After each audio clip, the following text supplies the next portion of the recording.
ओम नमो भगवते वासुदेवाय। Welcome to my channel भजन माँ की डायरी। मैं आज आप सबके लिए वैशाख मास के छठे अध्याय का महत्तम वर्णन लेकर के आई हूँ। जो इसे पढ़ता और सुनता है उसे बहुत ही फल की प्राप्ति होती है। आइए शुरू करते हैं। छठा अध्याय इस प्रकार है। नारद जी कहते हैं कि हम एक ब्राह्मण और छिपकली का इतिहास कहते हैं। प्राचीन काल में हेमांग नाम का एक राजा इक्ष्वाकु वंश में हुआ है। इस वंश के राजा ने अन्न दान नहीं किया। इसी से उसने चातक व छिपकली का जन्म लिया। वह निर्बल निर्धन ब्राह्मणों की बहुत सेवा किया करता था, लेकिन विद्वान व तेजस्वी वेद पाठी ब्राह्मणों की सेवा नहीं करता था। जो वस्तु स्वयं में सुलभ है उसका दान नहीं करता था। उनका कहना था कि दुर्लभ वस्तुओं का दान उत्तम होता है। वह ब्राह्मणों का बड़ा भक्त, किसी की निंदा न करने वाला, शत्रुओं पर विजय प्राप्त करने वाला तथा जितेंद्रिय था। उसने इतने यज्ञ किए कि कुशाओं से पृथ्वी पर कुशा की ही कुशा दिखाई देने लगी। उसने गौभूमि और स्वर्ण का दान देकर अनेक ब्राह्मणों को प्रसन्न किया। कोई ऐसा दान नहीं जो उसने न किया हो। परंतु कभी वैशाख मास में जल दान नहीं दिया। ये वह कहता था कि अलभ्य वस्तु का दान करने से फल होता है। जल तो सहज ही में लभ्य है। अतः वह राजा लूले, लंगड़े, अंधे और जीविकाहीन ब्राह्मणों की सेवा किया करता था, किंतु देवपाठी, तत्वज्ञानी और ब्रह्मवादियों की पूजा नहीं किया करता था। वह कहता था कि विख्यात ब्राह्मणों की सेवा तो सभी करते हैं। अनाथ, अनपढ़, लूले, लंगड़े और दरिद्रियों की दुर्गति है और यही दया का पात्र है।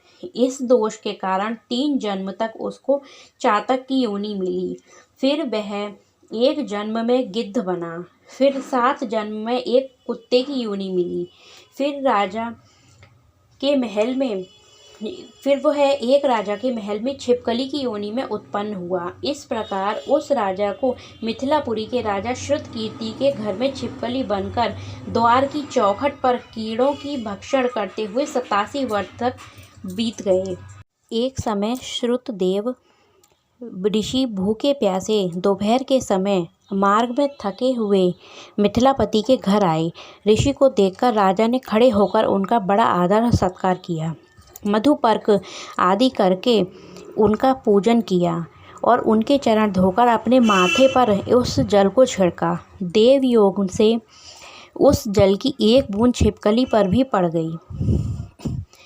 जल की बूंद पड़ते ही उसे अनेक योनियों के जन्म का ज्ञान हो गया और वह हाय हाय करके कहने लगा कि हे ब्राह्मण देवता, मेरी रक्षा करो, मेरी रक्षा करो। छिपकली के ऐसे वचन सुनकर ब्राह्मण को बड़ा ही आश्चर्य हुआ और कहने लगे कि तू कौन है और क्यों इतना विलाप करता है? तू अपने सब वृत्तांत कह, मैं अभी तेरा उद्धार करूँगा। ऋषि के ऐसे वचन सुनकर वह छिपकली कहने लगी, हे ब्राह्मण, मैं इक्ष्वाकु वंश कुल के उत्पन्न हुआ वेद शास्त्र का ज्ञाता था। मैंने अनेक गौदान, यज्ञ दान और बहुत से कुएं, तालाब, बावड़ी बनवाई, अनेकों दान दिए और धर्मपूर्वक राज्य भी किया, तो भी मुझे स्वर्ग न मिला। 3 जन्मों तक चातक और 1 जन्म तक कुत्ते की योनि में रहा। अब इस छिपकली की योनि में हूँ। यह राजा आपका चरणोदक छिड़क रहा था, उसकी एक बूंद मुझ पर गिर गई, जिससे मुझे अपने पूर्व जन्मों का वृत्तांत स्मरण हो गया और अनेक पाप नष्ट हो गए। मुझे 28 जन्म तक छिपकली की योनि भुगतनी पड़ेगी, सो मैं इन जन्मों से डरता हूँ।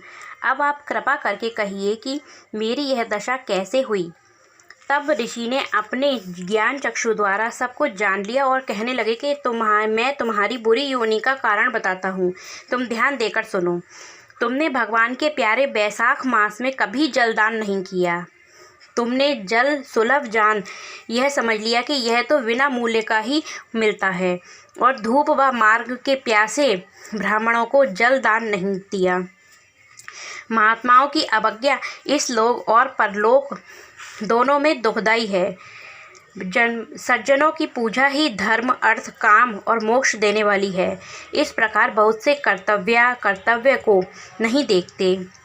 जैसे मंद आदमियों की संगति से कुछ फल नहीं मिलता, वैसे ही तीर्थ और मूर्तियों से भी तत्काल कुछ फल नहीं मिलता, परंतु महात्मा तो दर्शन मात्र से ही पवित्र कर देते हैं। साधु सेवा से कोई सज्जन दुखी नहीं होता। तुमने ना तो जलदान किया, ना ही साधु की सेवा की, इसी कारण तेरी यह दुर्गति हुई है। अब मैंने जो वैशाख मास में पुण्य किया है वह तुम्हें दूंगा, उसी के फल से तुम्हारी शांति होगी। इससे तुम्हारे भूत, भविष्य, वर्तमान तीनों कालों के कर्म के संस्कार दूर हो जाएंगे। यह कह ऋषि ने जल स्पर्श कर एक दिन के वैशाख स्नान का फल उसको दे दिया। जल के छींटे लगते ही वह सब पापों से मुक्त होकर दिव्य रूप हो छिपकली का रूप त्याग नमस्कार कर आज्ञा लेकर स्वर्ग को चला गया और 10,000 वर्षों तक सुंदर भोगों को भोगकर इक्ष्वाकु वंश में ही महाप्रभावशाली काकुत्स्थ्य नाम से उत्पन्न हुआ और 7 द्वीप तक पृथ्वी का राज्य करने लगा। श्रीमन्नारायण नारायण हरि हरि, भजमन नारायण नारायण हरि हरि। प्लीज़ अगर मेरी वीडियो आपको सबको अच्छी लगी हो तो प्लीज़ लाइक कीजिएगा, शेयर कीजिएगा और मेरे चैनल को सब्सक्राइब करना ना भूलिएगा। Thank you for watching this video. Thank you so much.